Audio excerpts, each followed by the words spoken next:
And that is exactly where most travelers and tourists waste their money. In this video, I'll show you exactly where it happens so you don't fall into the same trap. So mistake number one, that's the one that gives you away the fastest. Tourists cram usually their itineraries, and that's what I see very often in Reddit comments or Facebook groups, as tourists usually tend to put 5 attractions in the morning and 3 in the afternoon.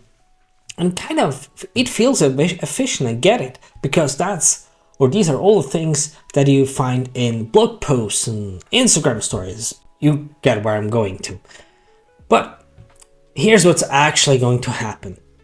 You're going to remember the highways more than the places.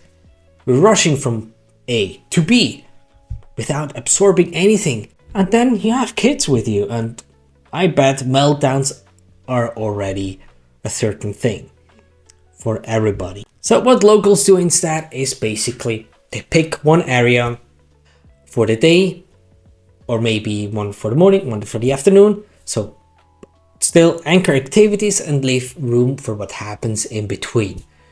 And that's what we did on our last trip to Canada. In the morning or after the brunch, we went to Capilano Beach in Vancouver. In the afternoon or after the stop at the beach and enjoying some hours there, we went to Granville Island to enjoy the market and just spend some time there. The only drawdown was the traffic and to get there.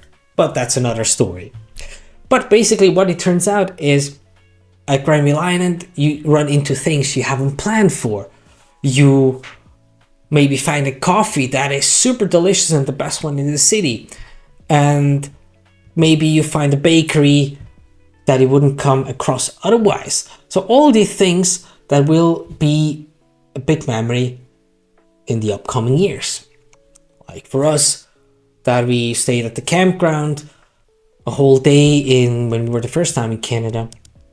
And we made marshmallows at the fire or over the fire with the neighbors on the campground on the camping site next to us. Those are all memories that stick. So my tip is cap your day to 2 to 3 things. Something in the morning, something in the afternoon, and maybe the third thing could be spending a beautiful night at a great restaurant, and it mustn't be the high-end restaurant at all. Sometimes I always believe less is usually more. And that brings us to the next point on the list. How to find the restaurants. That's actually a sibling to the other one. And is mistake number 2. And that one costs you real money. What tourists usually do, they open TripAdvisor or look on Google reviews. They just narrow down on the area they are close to, or just look at the main square for tips. And here's the problem. TripAdvisor is built by travelers for travelers, which isn't a bad thing per se, but these bots that collect all these reviews, they all get these great reviews, and what it happens is that you often find more tourists in these restaurant places than you actually find locals. And you might even be then in a location that costs a lot for a simple menu maybe. And another reason why locals wouldn't eat there at all. One simple red flag that you can consider and check or look at it is if you stand in front of the restaurant and you see a laminated menu in 5 languages. That is a clear sign of an expensive tourist trap. You almost certainly won't be satisfied and the food is just mediocre and expensive. And that's what we see all the time in Italy or seen also in Portugal, and just a clear sign, you walk away. And what locals do instead, they either ask their friends for restaurant tips or family of course, or people at work, but they also go through Facebook groups or Reddit forums or quorum forums, or they just walk around their blocks, their area that they constantly crossing by anyway on a daily basis, and this way they find the good stuff usually.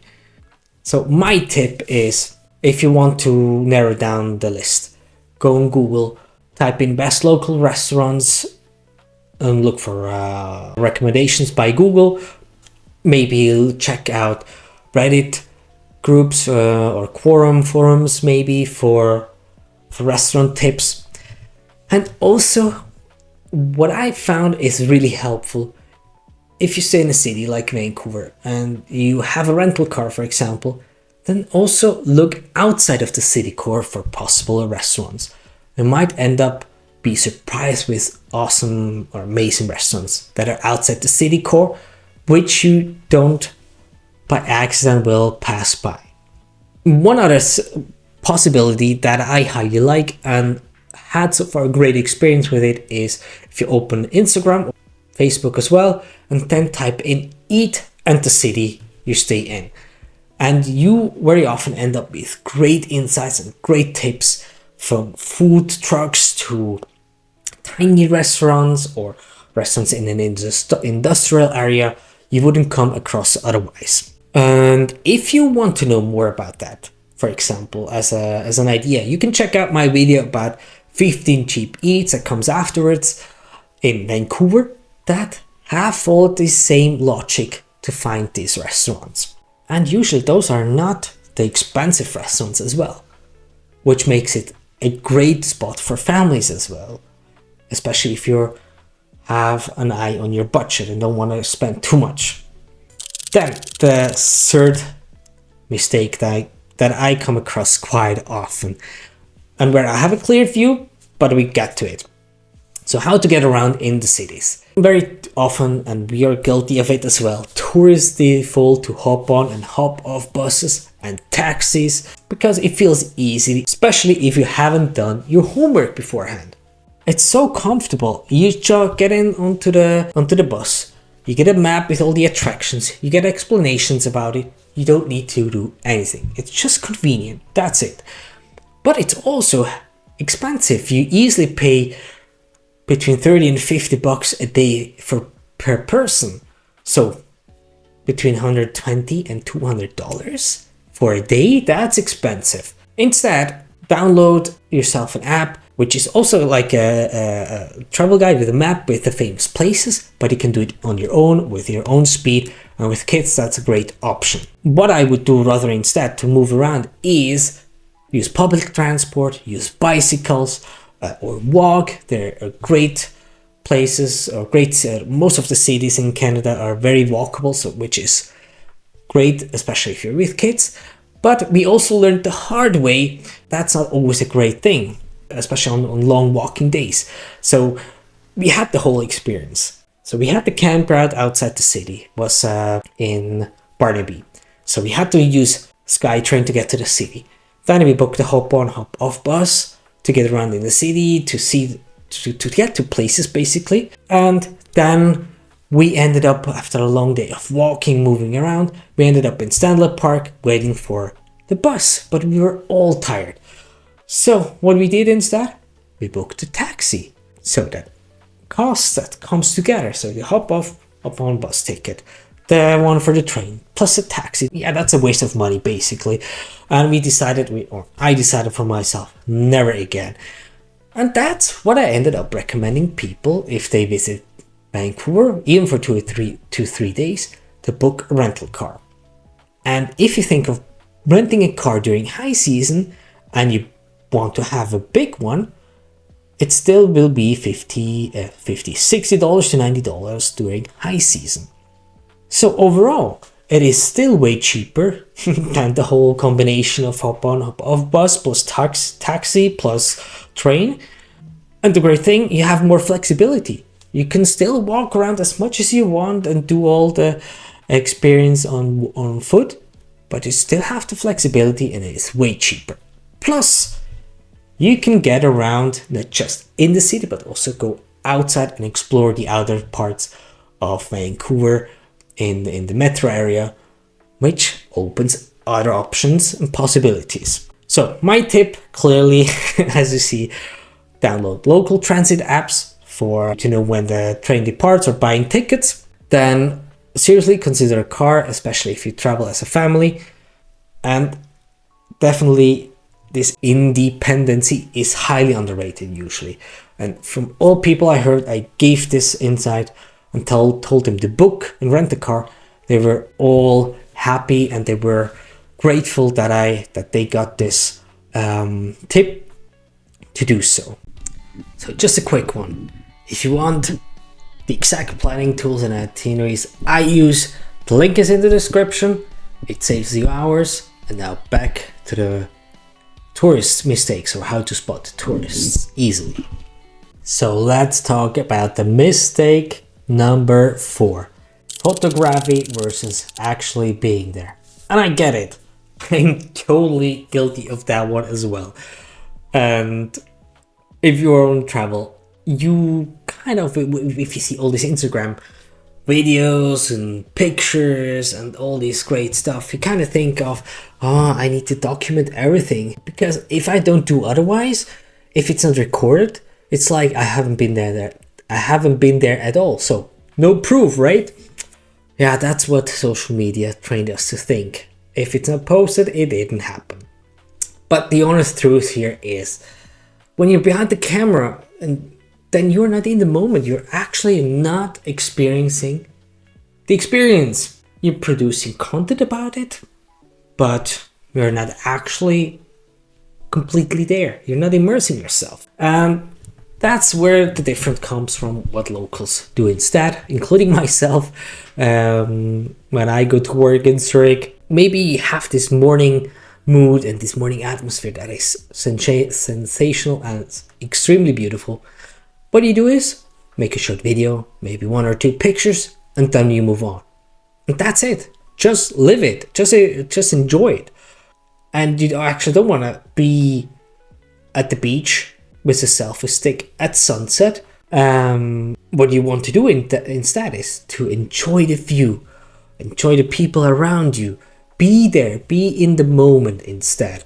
And it's actually a thing I'm wrestling with myself as well, because during our 2-month trip, I'm heavily thinking of what I should do. Because should I vlog everything to keep up with my scheduling time, or should I gather as much as B-roll as possible and being able to enjoy it more? What would be the best? So there's a real trade-off, right? To keep you connected to the channel, meaning to show you all these beautiful things, but also enjoying the time, the offsite I have. So one important thing that definitely is something that I will use as well is to give yourself photo windows at each spot, but also maybe plan in advance as good as you can to take pictures at scenic pull-out areas. That's another way to do so. But generally, put the phone away as much as possible. One other option is to use action cams, something like that you can pull next to you. That isn't obvious. You can record and you don't need to do anything. That would be another option. But anyway, what I want to give you on the way is make memories through all your senses, because those are the ones that actually count and stick for years. Moving on to mistake number 5, the must-see trap. And I mean, I get it. You're going to Canada, all people brag about Lake Louise, Morn Lake, and you have seen all these beautiful pictures. But actually, locals don't do that. I mean, tourists go to every famous attraction. Times Square in New York, Mona Lisa in Paris, Hollywood Walk of Fame. The pressure is real, right? You feel like you have to go, and if you don't go, you're gonna regret it. And like I said, the uncomfortable truth is actually locals don't do that at all. Not even in their if they live in these famous cities. New Yorkers avoid Times Squares. Parisians skip the Louvre and picnic at the Canal Saint Martin. In Vancouver, people go to Lynn Canyon instead of Capilano Suspension Bridge, which costs around $60. And the experience at these iconic spots is usually queue for ages.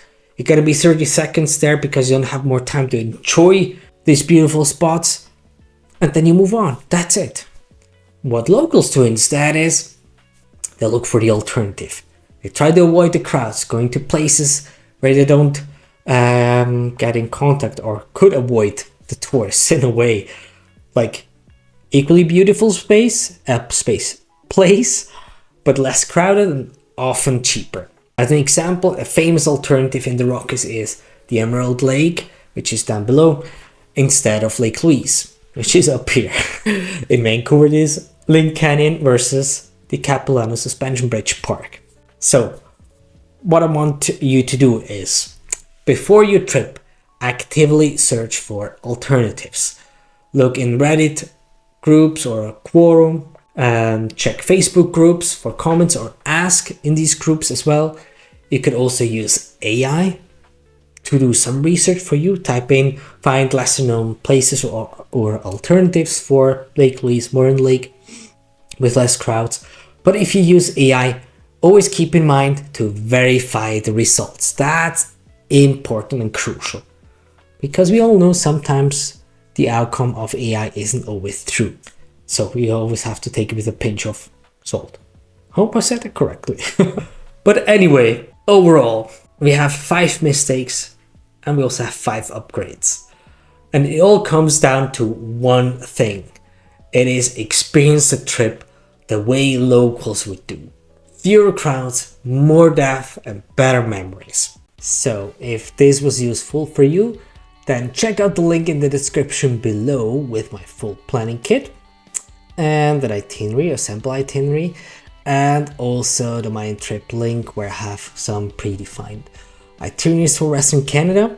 So basically everything I use and already built, so ready to grab and go basically. If you're in the planning stage for a Western Canada road trip, I've got you covered with it. Just check it out, and if you have any questions, just let me know in the comments below. I will answer each single question, I will guarantee that. And other than that, don't forget to subscribe and don't miss what's coming next, 15 cheap eats. And with that, see you in the next video.